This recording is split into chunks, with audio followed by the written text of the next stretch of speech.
Jesus como alvo, aplauda Ele, celebre a Ele, aleluia! Glória te damos, Jesus. Queridos, eu não sei você, mas teve algumas vezes em que eu li a Bíblia e não entrava na minha cabeça, não entendia nada.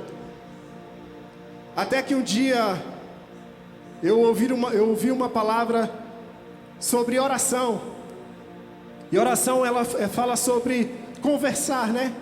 E a minha oração até essa palavra era: eu chegava, lia um texto, fazia uma reflexão e orava. Só fazia oração. Na verdade, eu não conversava. Até que um dia o Espírito Santo, eu fiquei em silêncio e o Espírito Santo começou a falar comigo. Aí eu passei a conversar, a orar, falar com Deus. E essa semana eu recebi um cântico do Danilo e me fez lembrar disso, né?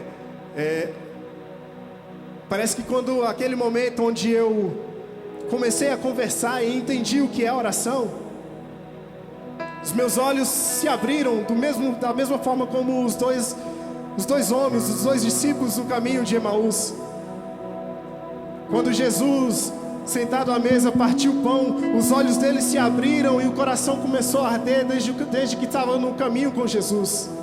E esse cântico, ele me fez lembrar daquele momento em que eu entendi o que é oração. Porque quando a gente ora e conversa com o Pai, nosso coração arde, os nossos olhos se abrem. Amém? Oh Jesus, no mesmo espírito, em adoração, que nessa manhã os teus olhos possam ser abertos, os teus ouvidos possam se abrir, o seu coração possa arder mais uma vez nessa manhã. Quem é esse que vem nos abraçando? Quem é esse que vem nos constrangendo com o olhar? Ele é tão sábio, ensina em amor. Ele é tão manso, cuida dos corações. Quem é esse que vem nos abraçando? Quem é esse que vem nos constrangendo com o olhar? Ele é tão sábio, ensina em amor.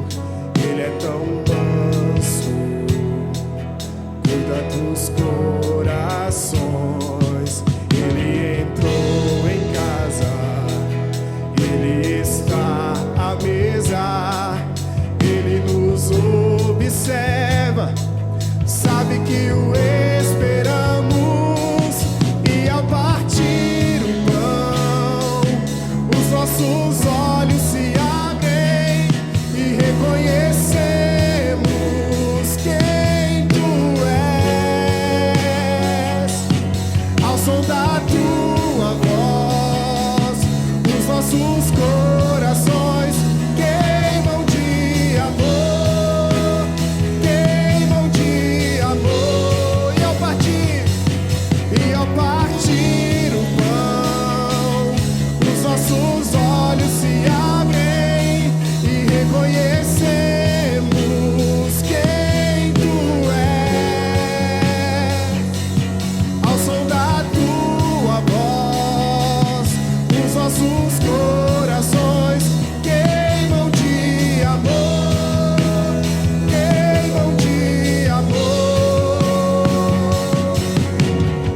Nós arrumamos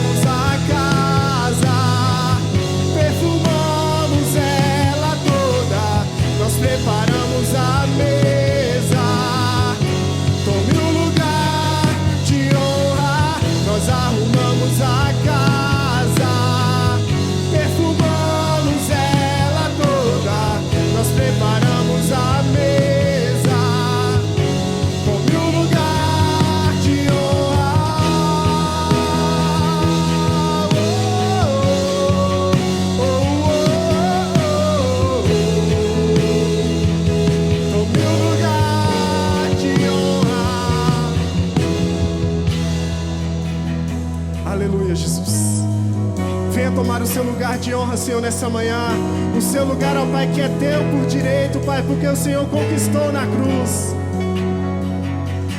Ele entrou em casa, Ele está à mesa, Ele nos observa, sabe que o esperamos, e ao partir o pão, os nossos olhos se abrem e reconhecemos quem Tu és. Ao som da Tua voz, os nossos corações queimam de amor, queimam de amor. E ao partir o pão, os nossos olhos se abrem e reconhecemos quem Tu és. Ao som da Tua voz, os nossos corações queimam de amor, queimam de amor. Nós arrumamos a casa, perfumamos ela toda, nós preparamos a mesa. Tome o lugar de honra. Nós arrumamos a casa, perfumamos ela toda, nós preparamos a mesa. Tome o lugar de honra.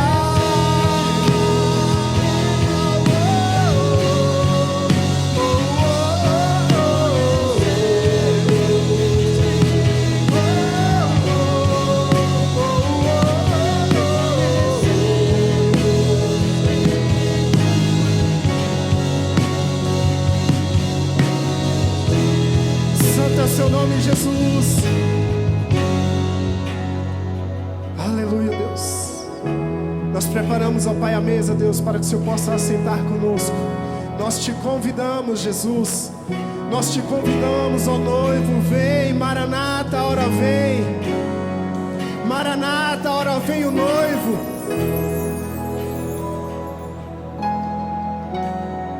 Vem o noivo. Ele está aqui. Amém? Ele está aqui. Se Jesus. Emita o som da noiva de Jesus. Emita o som das palavras da noiva de Jesus. Aquele que espera, aquela que espera.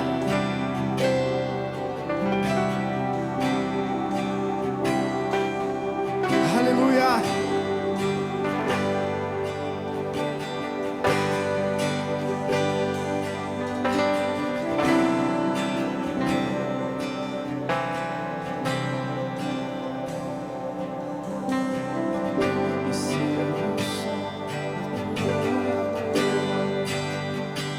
Esse é o som, Jesus. Apaixonada por Ti,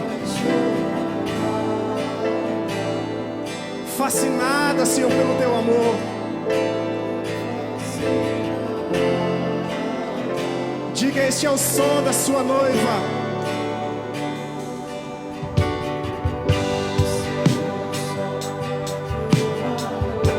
Este é o som da tua igreja.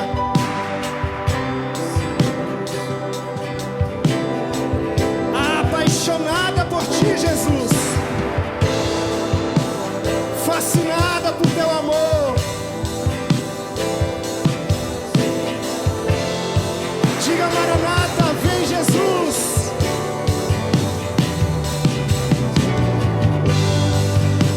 E toma o Teu lugar.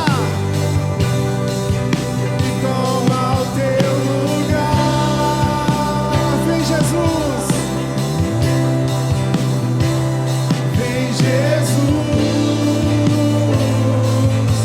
vem dançar.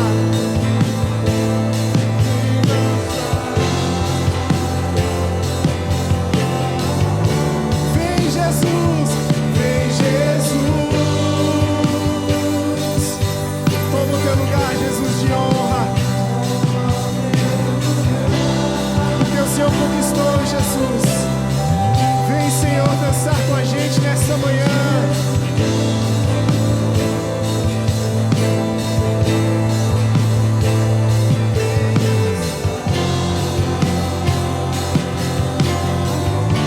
Diga corações apaixonados.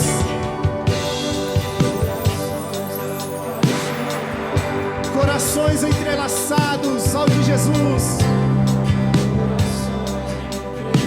O meu e o teu, Senhor.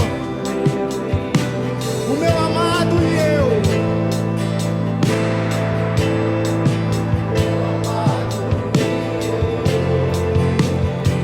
Corações apaixonados.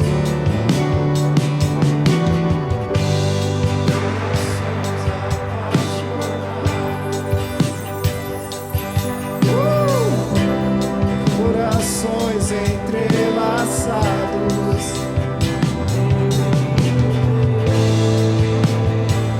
O meu amado e eu. Meu amado e eu. Vem, Jesus, vem dançar com a sua noiva. Vem, Jesus, e toma o seu lugar. E toma o seu lugar.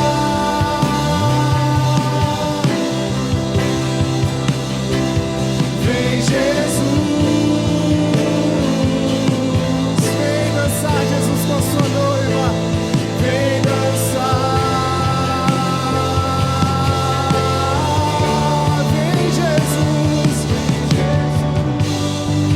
vem, vem. Toma o seu lugar.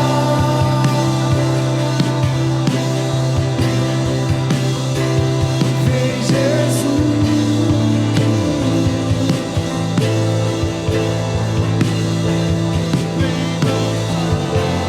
Olha só a resposta de Jesus para você, querido, que cantou. Estou aqui.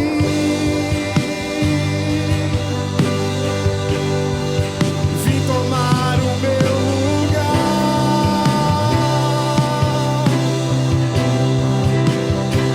Estou aqui. Vim dançar. Vim dançar. Estou aqui. Estou aqui.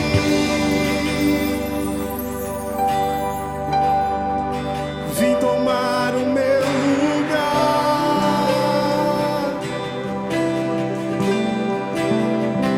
Estou aqui.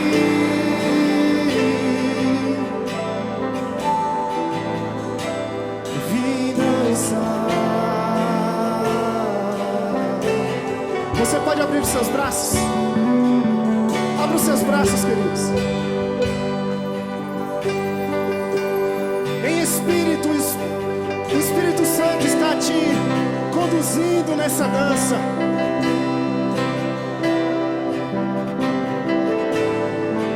Em espírito, Ele está te conduzindo ao consolo, a recostar em seu peito.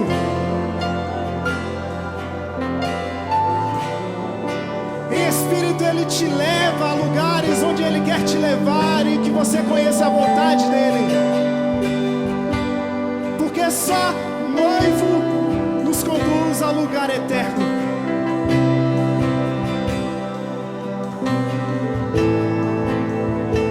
A nossa resposta a Jesus.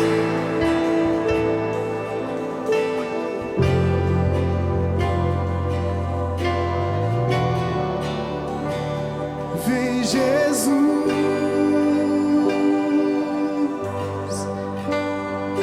e toma o teu lugar.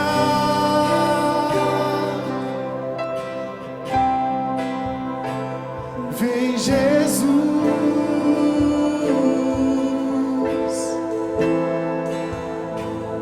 vem dançar.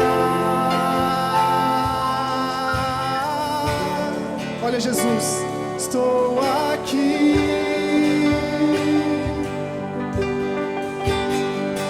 Vim tomar o meu lugar.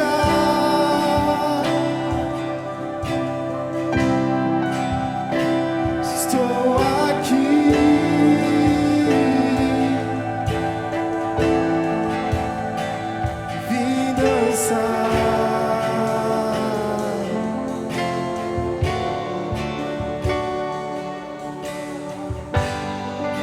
corações apaixonados, corações entrelaçados, o meu e o teu,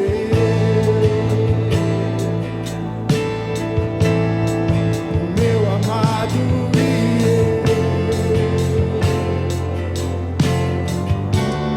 eu. Glória te damos, Jesus, nessa manhã.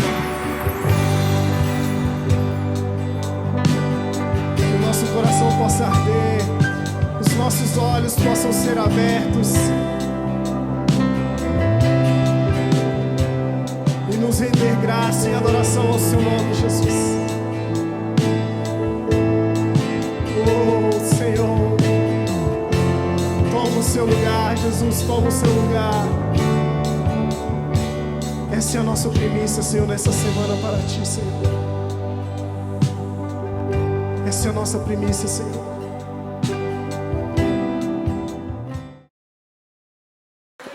Graça e paz, amados. Eu fico muito feliz de poder estar aqui com vocês nessa manhã. Nós temos alguma identificação no próprio DNA dessa igreja.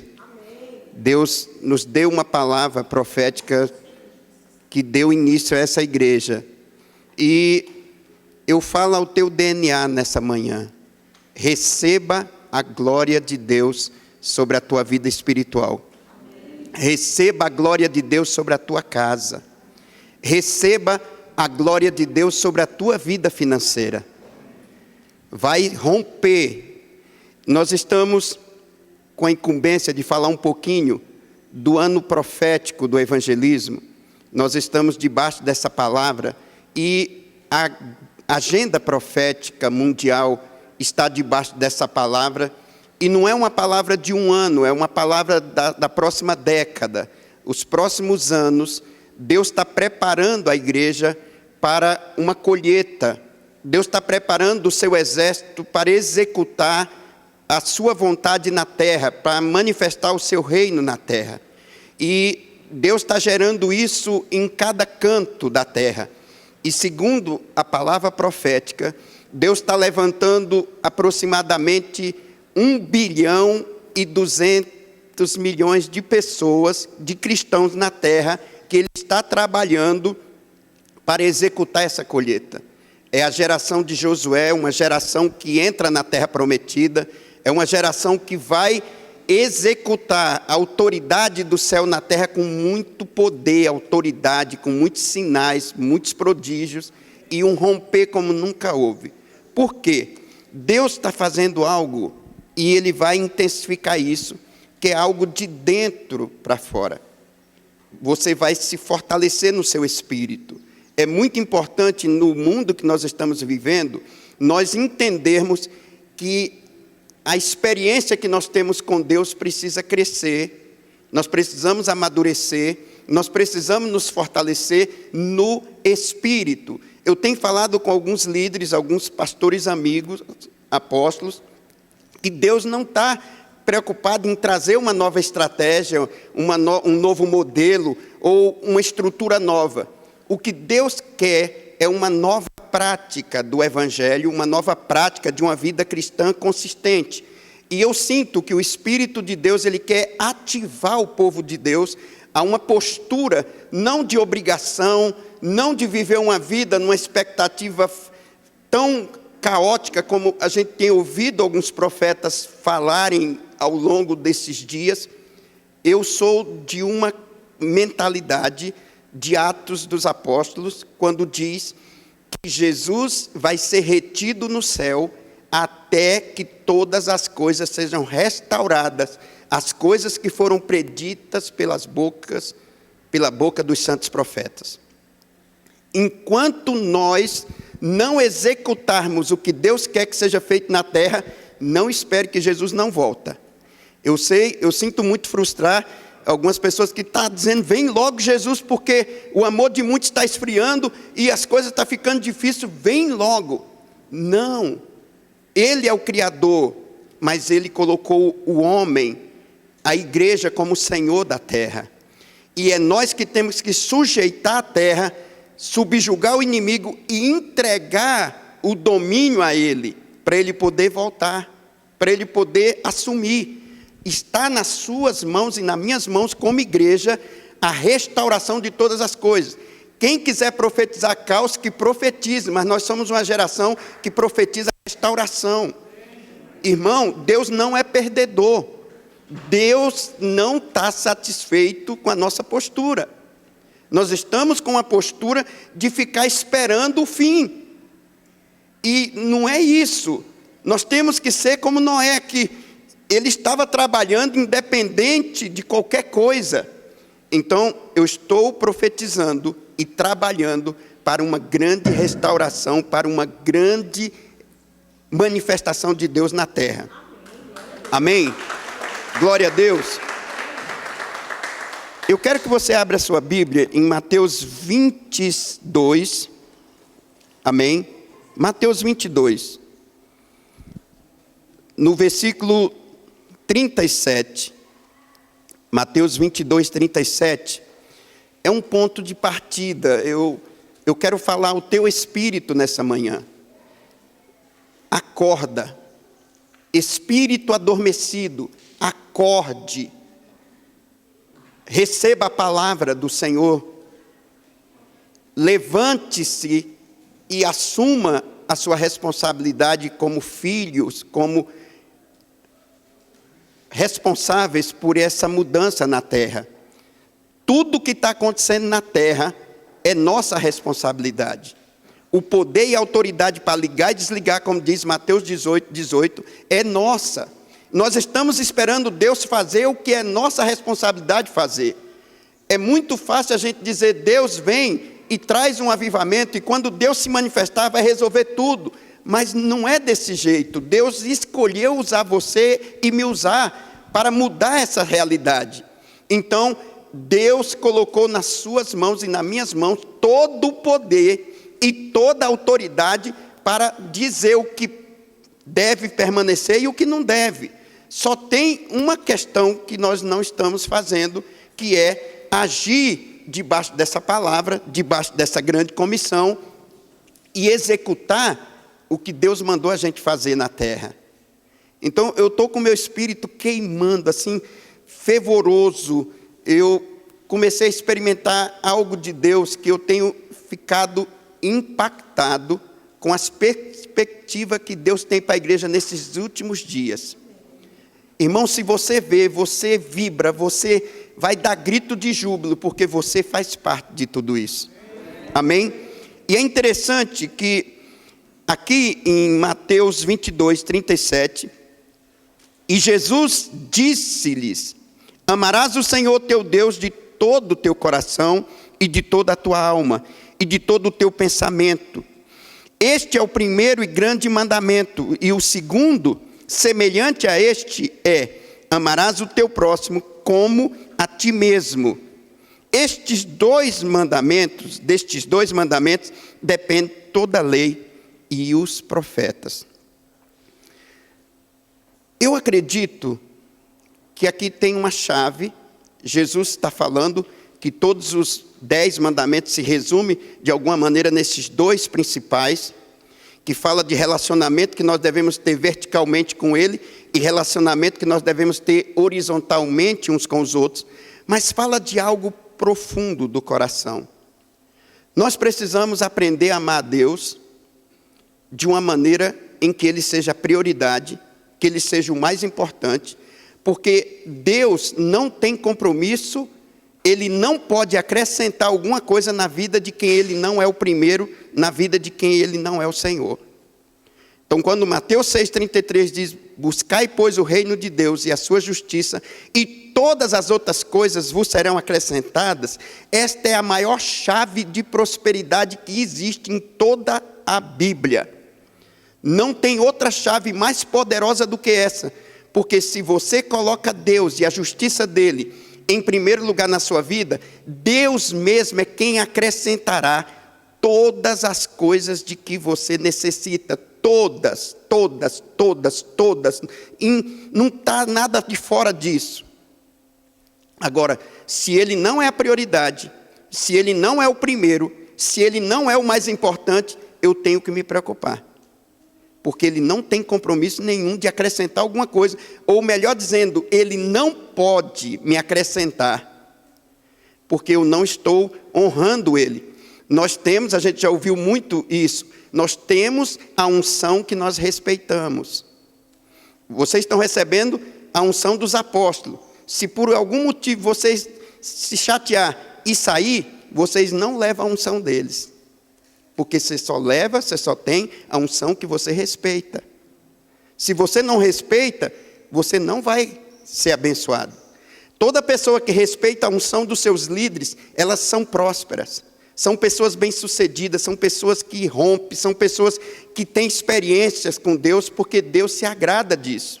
É um princípio importante. E claro que tudo que vai acontecer daqui para frente, quando nós entramos aqui um pouquinho na grande comissão, porque nós estamos sendo desafiados a uma postura diferente, e claro que no meio de tudo isso aqui, eu quero dizer que alguns dizem, a pandemia é Deus que está fazendo, a pandemia é isso e aquilo. Queridos, não se preocupa com isso. Deus não precisa mandar uma pandemia para despertar a igreja. A igreja no Egito, nenhuma praga atingia ela. Nenhuma. Enquanto o Egito estava desmoronando, o povo em Gósen estava lá, tranquilo. Isso que deixava os egípcios malucos. E eu não sei por que o nosso povo está tão medroso, está tão preso, porque tem vindo uma questão dessa. E tudo que o inimigo fez através dessa situação, se dá para atribuir a ele, é desestabilizar o povo e criar um ambiente de medo em que ele possa semear outros tipos de sementes de destruição. Mas eu não estou dizendo que a gente não tenha que ter os cuidados, temos que ser coerentes, temos que ser pessoas responsáveis, mas não podemos ceder ao medo. Amém? Então, quando diz, portanto, fazei discípulos, Mateus 28, 18, de todas as nações, batizando-os em nome do Pai, do Filho e do Espírito Santo, e ensinando a guardar todas as coisas que eu vos tenho mandado. E eis que eu estou convosco todos os dias, até a consumação dos séculos. Queridos, eu não tenho muito tempo para explicar para vocês, mas eu quero, pelo menos, te ajudar a entender que toda ação de Deus na vida de uma pessoa é de dentro para fora.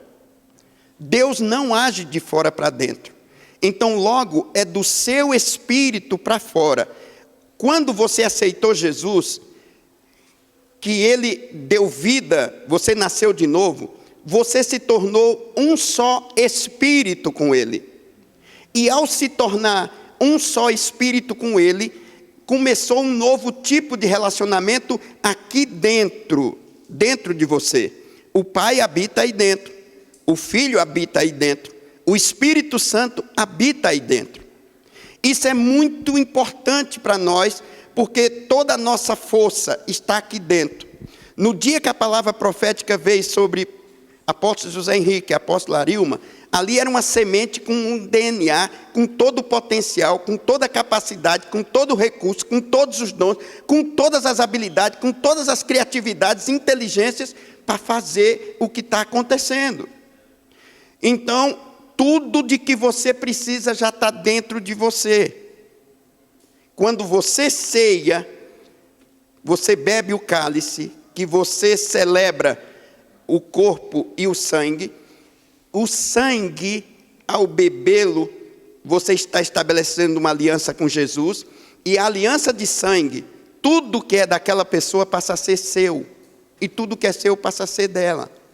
Então, quando você tem um entendimento, ele está dentro de mim, tudo que é dele é meu, e tudo que é meu é dele. Só para você pensar, por que o seu pai é rico? Por que o seu irmão é rico? Por que o Espírito Santo é rico e nós somos pobres? Dá para entender isso? Alguma coisa não está batendo. Nós estamos errando por não tomar posse do que é nosso. É isso que Deus está nos despertando nesses dias. para viver uma vida abundante. Eu sempre tive uma coisa que não batia. Toda vez que eu pregava sobre vida abundante, eu não me sentia bem pregando sobre vida abundante, porque eu digo, Senhor, eu sei que tem acontecido muitas coisas, mas quando a gente olha para o geral, não dá para ver uma abundância. Mas justamente por questões como essa. Nós somos ricos, nosso pai é rico, nossa família é rica, e a gente está vivendo como pobre. Quando o seu espírito começa a se fortalecer, e você começa a sentir essa segurança, essa convicção de que você é um com Ele, você se desconecta do mundo exterior, as coisas, as circunstâncias, os problemas, as lutas derretem, porque você está focando naquele que é o autor e consumador da sua fé. É aí que entra a meditação na palavra. Quando você medita, você presta atenção ao que a palavra de Deus está dizendo. Você foca no que a palavra de Deus está dizendo. E toda pessoa que medita, ela se torna semelhante ao que medita. Se você está meditando sobre a palavra de Deus, sobre os recursos de Deus, você vai se assemelhando. Se você está meditando sobre Jesus, você está se tornando semelhante a Ele. Porque é esse o poder da meditação. Por isso que é tanta ênfase na Bíblia, Josué, Davi, Paulo, falando da importância de meditarmos na palavra de dia e de noite. Mas por causa da nova era, a gente perdeu, a gente desprezou, porque a nova era está usando um princípio nosso, um princípio de Deus para fazer o que não presta, com motivações erradas. Mas a meditação é nossa, é do crente. E a gente precisa resgatar isso, porque quando você medita, você é transformado à imagem, à semelhança do que você está meditando. Porque você faz isso todo dia, você medita nos seus problemas. Você medita nas suas impossibilidades, nas suas descrenças. E por causa disso você não vê mudança. As orações que você faz é uma oração que ela está carregada de uma dinâmica de problemas, de limitações. E quando a gente ora, a gente não pode pensar no problemas. A gente tem que se alegrar com a vitória, se alegrar com a bênção. Não olhar para as dificuldades, porque se tu olha para elas, elas crescem e elas começam a influenciar a tua vida. Pastor, o que isso tem a ver sobre evangelismo? Eu vou chegar aqui agorinha. Tu tem uma coisinha que eu acredito que existe em nosso mundo hoje, uma coisa pequenina que pode fazer a diferença entre a vida e a morte, tanto para você como para as outras pessoas, para os seus conhecidos. E esta coisa pequena estava com você ontem, está com você agora e vai estar com você amanhã. Se não fizer uso dela, seus conhecidos podem morrer e você também. Sabe o que é esta coisa tão pequena, mas tão importante para você e seus conhecidos? É a sua língua. Amém? A sua habilidade de falar é extraordinária. E evangelismo tem a ver com a sua língua. Queridos, durante muito tempo, a igreja, de uma maneira geral, eu não digo os apóstolos aqui, porque os apóstolos aqui, que eu conheço eles, eu sei da firmeza, do fundamento que eles têm na palavra. Mas muitas pessoas vivem muito desafiadas a fazer as coisas. A ênfase está no fazer, mas a ênfase verdadeira tem que estar no ser primeiro. Amém. Antes de a gente pregar boas novas, nós temos que ser as boas novas. Quando você é um cristão que tem comunhão, que adora a Deus, comprometido, aliançado, conectado com Ele, o evangelismo é espontâneo. Amém. Não é forçado, não precisa uma estratégia, não precisa um método, pode até usar, mas não é necessário, porque aonde você vai, você fala, porque você está falando de algo que você está vivendo. Quando você tem uma experiência com Jesus aqui dentro, você quer contar para todo mundo. Uma coisa que nós precisamos fazer, que a igreja primitiva fazia, nós precisamos aumentar as vozes da igreja. Tem poucas vozes solitárias aí falando de Jesus. Mas se a igreja, cada um individualmente, entender o seu papel e começar a falar de Jesus, como os primeiros cristãos ali em Atos 2, quando fala da prática, da perseverança na doutrina dos apóstolos, da comunhão, do partir do pão, das orações, eles por onde iam, eles falavam de Jesus. E em todos os lugares tinham vozes falando. Você imagina, tem muitos irmãos que pensam que a voz do pastor, da pastora, dos líderes, é que precisa ecoar aqui no Gama. Mas imagina toda Betel falando das boas notícias, falando do Evangelho. Quantas pessoas vão ser impactadas, porque há um barulho muito grande, porque há muitas vozes ecoando da Betel para o Gama, e para onde Deus está te levando. É simples, é uma experiência que é interna, não depende. Quando a nossa experiência é interna, nós não dependemos de circunstâncias. Por isso que Paulo e Silas, quando eles estavam ali, Atos 16, eles estavam, vamos dizer, sofrendo ali a perseguição, presos, açoitados. Eles conseguiam adorar a Deus, mesmo naquela circunstância adversa, porque a experiência deles era interna, era no espírito, não era circunstancial. Então hoje qualquer cara feia a gente já fica chateado. Puxa Deus, eu sou teu filho, eu não aceito isso, que fiquem tentando me humilhar, né? Mas quando você está tendo um relacionamento aqui dentro, que as coisas começam a acontecer aqui de dentro, o teu testemunho é de dentro para fora, aonde você chega você tem autoridade. E as pessoas recebem a palavra porque elas são palavras de quem tem autoridade. Porque são palavras de quem tem vida, de quem tem prática. Amém? Amém. Então veja bem, evangelismo é uma grande responsabilidade, mas nós não vamos conseguir se a gente não tiver edificado. A edificação é a base para um evangelismo eficaz.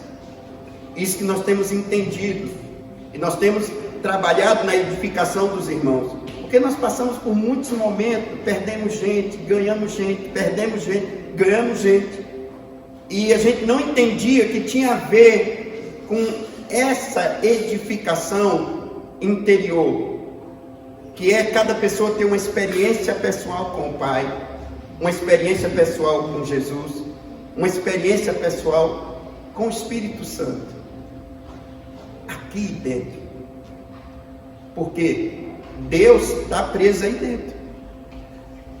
Evangelismo é nada mais, nada menos do que liberar Deus para agir através de você.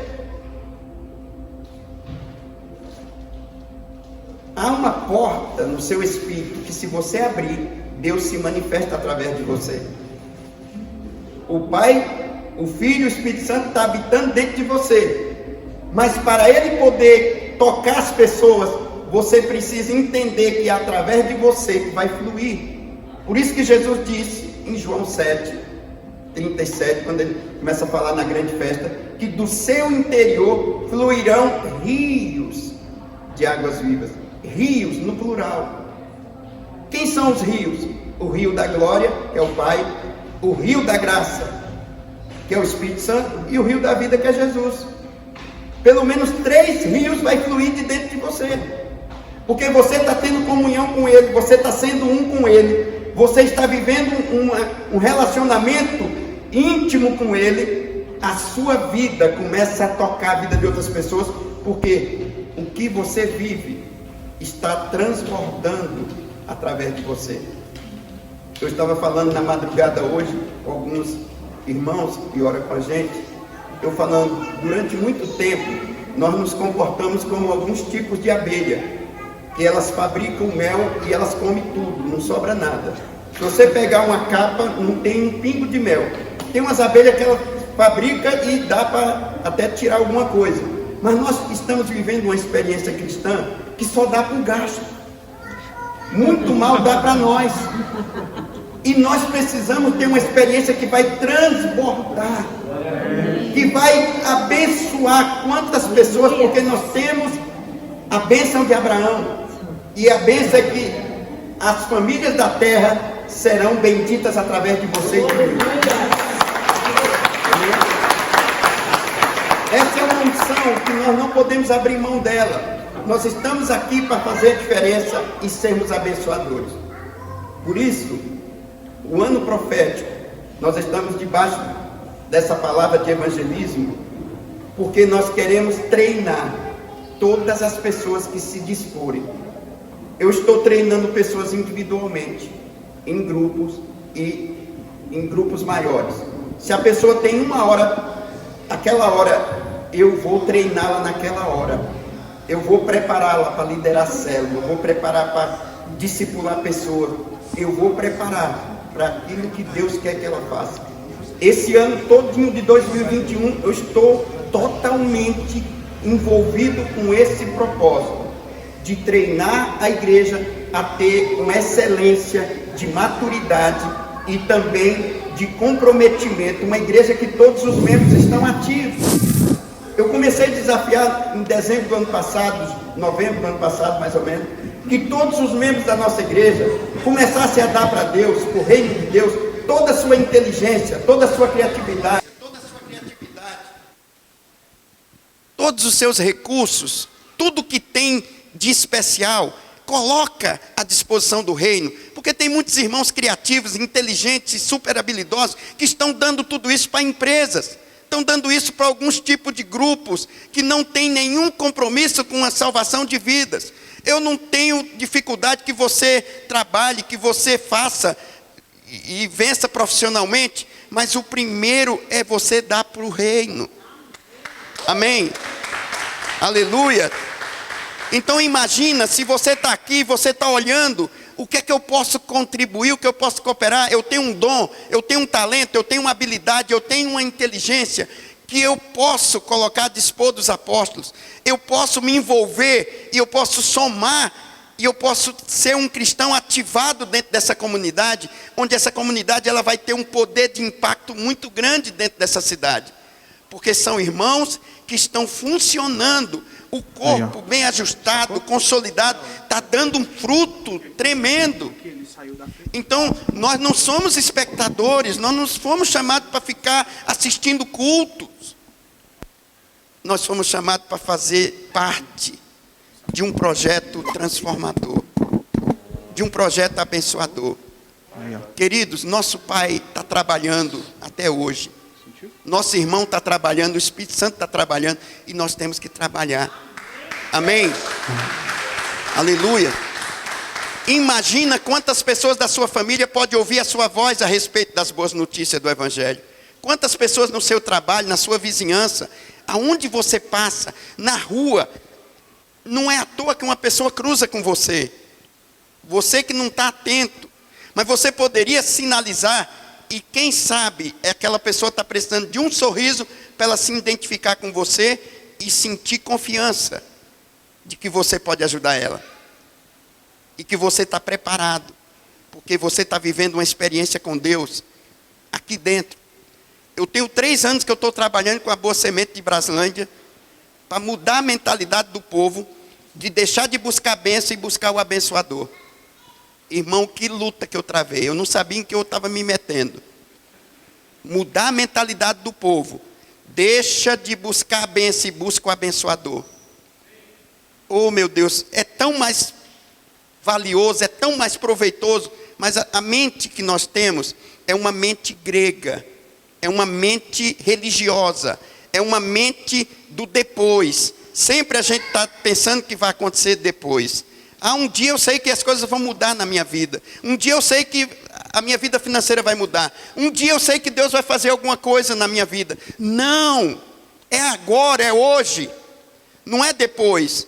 Nós não estamos sendo chamados para viver na esperança. Nós estamos sendo chamados para viver na fé. E a fé é agora, é hoje. Eu já tenho essa certeza dentro de mim. E porque eu estou cultivando essa convicção aqui dentro de mim, já tem uma paz, já tem um fortalecimento aqui dentro, já tem um vigor, que eu não olho mais para as coisas que estão à minha volta, mas eu estou numa unidade com Ele, que eu sinto Ele me envolvendo e dizendo: aquieta-te, eu estou agindo através de você, e eu vou manifestar o meu poder através de você, eu vou manifestar os meus milagres através de você. E, claro, isso vai saindo de dentro. E quanto mais você dá, mais você se sente bem, mais você se sente realizado, mais você sente um prazer, uma alegria, que nada mais tira a tua motivação de servir a Deus. Por quê? Nós precisamos desenvolver um relacionamento tão íntimo com Deus, que você pode falar com Ele, igual a nossa amada aqui do louvor estava falando. Nós precisamos entender que o Pai te ama. E o Pai, Ele quer interagir contigo. Ele quer entregar o amor dEle para você. E Ele quer que você entregue o seu amor para Ele. E para isso você precisa se entregar todo dia para Ele. Você precisa se envolver com Ele. Você precisa se aquietar. Que é o primeiro passo para Deus começar a agir através de nós, é a gente se aquietar, porque quando a gente se aquieta, que a gente se entrega, a gente está dizendo: Senhor, é contigo, eu estou só sendo um instrumento, eu estou só sendo um canal, tu pode fazer o que tu quiser através de mim. E ali as coisas começam a acontecer. Enquanto você tiver alguma perspectiva de conseguir com seus recursos, com suas habilidades, você não deixa Deus agir. E quantas pessoas estão perto de nós, e a gente sabe dos problemas que elas estão vivendo, e a gente até fala deles, mas a gente não se sente habilitado para dar uma contribuição. Então, quando eu coloco a mão sobre uma pessoa, eu sinto saindo de mim, fluindo da minha vida para a vida da pessoa. Lembra de Jesus com a mulher hemorrágica, no meio da multidão, e todo mundo apertando, e a mulher toca na orla, e ele diz: alguém me tocou, e os discípulos indignados dizem: mestre, pelo amor de Deus, como que o Senhor pode dizer alguém me tocou com tanta gente te apertando? Ele diz: alguém me tocou de uma maneira diferente, porque saiu de mim virtude. Então, quando você está nessa intimidade com Deus, começa as vozes contrárias a cessar. As circunstâncias começam a cessar. Os inimigos começam a cessar. Porque perceba uma coisa que é interessante. Quando o povo judeu estava saindo ali do Egito, que o faraó vem com a turma dele, a coluna de fogo, que estava ali simbolizando a glória de Deus, se colocou entre Israel e os egípcios.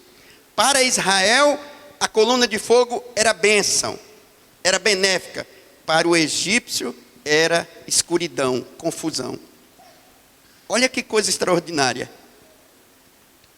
As roupas não se gastaram, sandálias não se gastaram, não tinha doença, nem tinha enfermidade. Só 430 anos depois que eles tiveram que se preocupar com doença. Por quê? Porque eles aceitaram os médicos egípcios virem cuidar da saúde deles. Não quiseram mais que Deus cuidasse. Aí as doenças e as enfermidades voltou de novo. Porque Jeová Rafa, enquanto estava no meio deles, não tinha doença, não tinha enfermidade. Então, evangelizar é compartilhar da sua experiência, do que está dentro de você. Eu vi uma história, talvez você lembre dela, eu nem sei ela toda direito, mas de uns homens que estavam num garimpo, numa cidade aí dos Estados Unidos, e eles estavam garimpando, um grupo de amigos, e eles acharam uma grande pedra de ouro. E eles ficaram tão impactados com aquela pedra de ouro, e começaram a quebrar ela e preparar, e combinaram: não vamos contar para ninguém. Vamos na fechada, ninguém fala nada com ninguém. E foram comprar as coisas, os mantimentos que precisavam, enquanto eles decidiam como que ia retirar aquela montanha de ouro lá, de onde estava. Quando eles começaram a sair da cidade, eles notaram que um grupo de homens estava seguindo eles. Ele falou: por que vocês estão nos seguindo? Ele disse: porque vocês acharam o ouro. Ele disse: quem disse para você? Ele gente, está na cara de vocês. Está na cara de vocês que vocês já sabem ouro. A mesma coisa é quando Cristo está em nós. Está na cara da pessoa que ela tem uma experiência com Deus, que ela tem uma boa notícia para contar. Aleluia. Não tem como esconder, irmão. Você não vai esconder o que está dentro de você, que você está sendo abençoado. E você pode até tentar esconder, mas você não consegue. Porque diz que o coração alegre aformoseia o rosto. Então, nós estamos debaixo de um desafio. E eu creio que quando você entende que é a igreja do Senhor, porque tem uma palavra violenta, eu não sei nem se eu vou contar isso para vocês, porque ela é muito forte para nós, que é Ezequiel capítulo 3, quando fala do atalaia, quando fala da responsabilidade que nós temos com as pessoas que estão se perdendo. Vai ter prestação de contas, queridos. Vai ter. E talvez a gente nem está se dando conta de que pessoas estão morrendo no nosso raio de influência, aonde nós poderíamos ter feito a diferença, aonde a gente poderia ter aberto a boca e poderia ter tocado a trombeta. Porque uma coisa que Jesus diz, que aquele que pregar a palavra, ele está isento de qualquer tipo de condenação, porque ele obedeceu, como o atalaia também. Ele disse, se o atalaia vendo algum movimento estranho, o inimigo vindo, ele tocar a trombeta, e o povo não se preocupar e não se posicionar, vai morrer. Mas a culpa não é do atalaia, porque ele tocou a trombeta. Se você está pregando o evangelho para a sua família, para os seus vizinhos, para as pessoas que você conhece, se eles vierem a se perderem e a morrer perdidos, você não vai ser responsabilizado, porque você fez o seu papel, você foi boca de Deus, você liberou as boas notícias para essas pessoas. Mas se você não fizer, infelizmente, nós vamos ter que prestar contas. Então, como eu falei no início, teve um tempo que eu pensava, eu tinha uma frustração comigo. Eu falava, Deus, parece que o inferno está ganhando. Pelos números assim, que a gente está vendo aí, do tanto de gente morrendo sem Deus, parece que o inferno está ganhando. Mas Deus tem carta na manga. Deus não está perdendo. Você que pensa, Deus não está perdendo não, não posso falar agora, mas só quero dar essa boa notícia para você. Deus não está perdendo. Deus não é perdedor. O diabo não vai levar praticamente nada. Praticamente nada. Mas nós precisamos ter uma nova postura. Por isso que o nosso desafio hoje é ativar você. Para que você se levante com todo esse potencial que está aí dentro e você comece a ser cooperador de Deus. Irmão, você só precisa falar. O resultado não é com você, é com o Espírito Santo. Você só precisa agir. Deus te dá toda a capacidade necessária. Quando você se dispõe a se preocupar com a salvação de vidas, isso é o que mais agrada o coração do Pai. Então a gente não pode aceitar, continuar olhando, esperando, aceitando essa situação. A gente olha para as pessoas e a gente mesmo já diz, essa não vai querer nada com Deus. Aquela ali, não tem jeito não. Nós não somos um povo que andamos pelo que vemos. Não tem nada impossível para Deus. Nós temos ajudado um rapaz que ele tem problemas na área de homossexualidade. Muita gente já discriminou, já condenou, já fez aquele rapaz sofrer e muito. Mas Deus colocou no nosso coração que não é cobrança que vai mudar as pessoas. A gente precisa amar as pessoas com o amor de Deus. Um amor que não condena, que não julga. E as pessoas sabem quando elas estão sendo amadas por esse amor ágape. Uma pessoa sabe quando você está aceitando ela sem impor algum tipo de julgo ou de cobrança sobre ela. Porque ela vive isso o tempo todo, para ela já é natural. Ela é cobrada na família, ela é cobrada no círculo de relacionamento, ela é cobrada por pessoas estranhas. Então ela vive uma vida de cobrança o tempo todo. Quando ela conhece alguém que a aceita e ama ela, independente do que ela é, isso tem um poder extraordinário, porque aquela pessoa começa a dizer: encontrei alguém que me aceitou e não me condenou. Sabe uma coisa que eu uso no Facebook? Geralmente o povo coloca lá: estou me sentindo assim assado, né? Aí de vez em quando eu vejo algum irmão: eu estou me sentindo triste. Aí eu vou no privado. Eu primeiro oro pela pessoa e mando uma mensagem. Eu estou orando por ela. E falo: eu não te condeno. Só essa palavra. A pessoa debulha a vida dela. Porque a primeira coisa que alguém, quando entra lá, que vê assim a pessoa triste, é dando conselho. Acha disso, irmão? Você não pode ficar assim não, irmão. A alegria do Senhor é a sua força, irmão. E começa a dar um monte de conselho pronto para a pessoa. E a pessoa não está precisando de um monte de conselho. Ela está precisando de ser amada, de ser aceita. E foi isso que Jesus fez conosco. Jesus não condenou nenhum pecador, irmão. Você pode ler o Evangelho nas quatro versões, que em nenhum lugar Jesus condena o pecador. Jesus era brabo com o religioso. Jesus era muito firme com o religioso. Mas com o pecador, Jesus era muito misericordioso. Será que isso não fala nada para a gente? A gente às vezes é tão duro com a nossa própria família. Eu maltratei minha família durante muito tempo, porque eu pensava assim: família de pastor tem que ser mais cobrada, mais cobrada, mais cobrada. Até a igreja cobra mais do filho do pastor, da filha do pastor. Isso é injusto. São pessoas como qualquer uma outra. A única coisa que eu tenho a mais do que você é responsabilidade. Tem gente que diz: pastor, ora por mim que o Senhor é assim com Deus. Eu digo: não.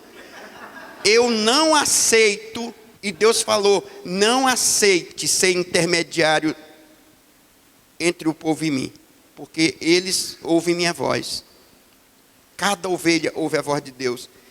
O maior erro que um líder pode pensar é que ele é um intermediário entre ele e Deus, entre as pessoas e Deus. Não. Deus não quer mais intermediário, só tem Jesus. Não é mais não. Intermediário chega. Lembra de Moisés, quando o povo lá no monte viu a manifestação de Deus e o povo disse: Moisés, vai tu e Deus fale contigo, e o que tu disser a gente acata. Não, Deus não quer mais isso.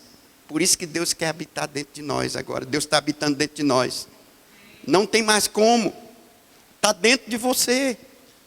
E você agora é uma pessoa que pode ser livre para viver uma vida que faz a diferença, primeiro na vida da sua família, depois na vida de quem está mais perto de você. Como diz a palavra: Jerusalém, Judeia, Samaria e até os confins da terra. Ou Samaria, como alguns falam. Amém? Então, nós estamos debaixo de um compromisso. Não é uma opção, é um mandamento. E quando você começa a cumprir esse mandamento, você está alinhado com o coração do Pai. Então você vai ter prazer na sua vida de oração, você vai ter prazer na sua vida de adoração, você vai ter prazer no seu relacionamento com Deus, porque você pode se encontrar com Ele todos os dias. Primeiro aqui dentro, depois nas regiões celestiais. Tempo atrás eu estava falando para o apóstolo José Henrique que eu pensava, muito tempo atrás, que se eu visse Deus eu morria. Até o dia que eu falei: meu Pai, se eu morrer vendo Deus, vai ser a morte mais maravilhosa.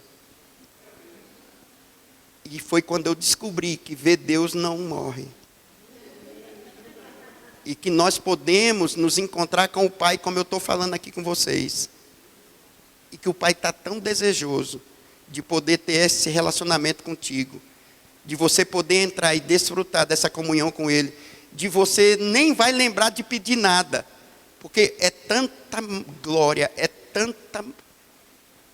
tão maravilhoso que é perigoso. Você termina aquele tempo ali com Deus, quando você sai daquele daquela experiência gostosa, você fala, puxa vida, eu tinha tanta coisa para pedir, e eu não pedi. Mas não precisa. O filho que agrada o pai ou a mãe, você já viu? A mãe sempre dá um pouco mais, né? Aquele que só é pidão, tem um filho que quando ele chega, ô paizinho, mãezinha, você diz quanto você quer. Você já vai logo dizendo, já vai logo matando, né?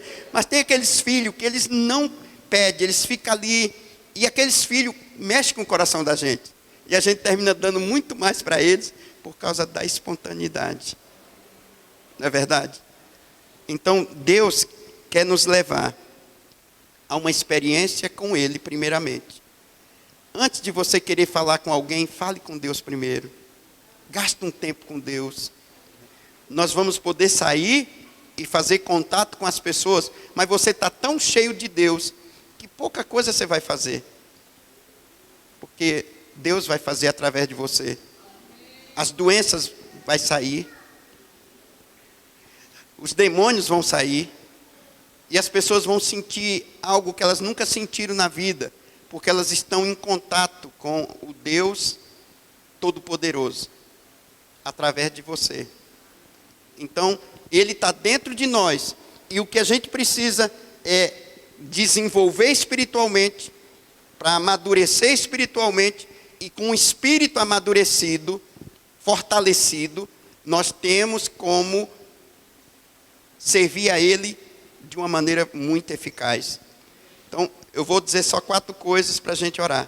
Você fortalece o seu espírito, orando em línguas, muita gente aqui já ora. Ore mais. Geralmente, se eu pudesse te dar um conselho, eu diria, 80% das suas orações sejam em línguas, porque edifica o seu espírito. Edifica-se assim mesmo quem ora em língua. Então, o seu espírito está ficando mais forte, vai ficar mais sensível, mais perceptível às coisas de Deus. Adore. Adorar a Deus é fortalecedor para o espírito. Faça outra coisa, medite na palavra. Tire no seu devocional um tempinho para meditar na palavra. Meditar na palavra fortalece o seu espírito, alimenta o seu espírito. Participar da ceia fortalece o seu espírito. Claro que a gente faz a ceia uma vez por mês. Os primeiros cristãos ceavam todo dia. E por isso que eles eram tão fortes espiritualmente. Se você pudesse cear todo dia, era o ideal. Porque a ceia, a carne e o sangue de Jesus é verdadeira comida para o seu espírito, é verdadeira bebida para o seu espírito. Isso faz um diferencial. Então, 4 coisinhas simples. Orar em línguas, adorar, meditar na palavra e realmente cear. Então, você sabe que algo está acontecendo aqui dentro. Você vai sentir, igual o nordestino diz, uma fortidão aqui dentro, né? O nordestino diz isso. Eu lembro do meu pai, quando saiu aquele biotônico Fontoura, os nordestinos bebiam muito, né? E ele pegou uma colher, e ele bebeu uma colher e disse, mas isso é bom demais, isso é igual vinho. Aí encheu um copo e bebeu, né? Aí dali a pouco ele começou, oh meu Deus, oh... É uma fortidão muito grande aqui dentro. Eu digo, só que espiritualmente não tem contraindicação. Você pode exagerar que só vai fazer bem para você. Amém? Então, nós vamos orar nessa manhã. Eu quero pedir ao Espírito Santo para ativar.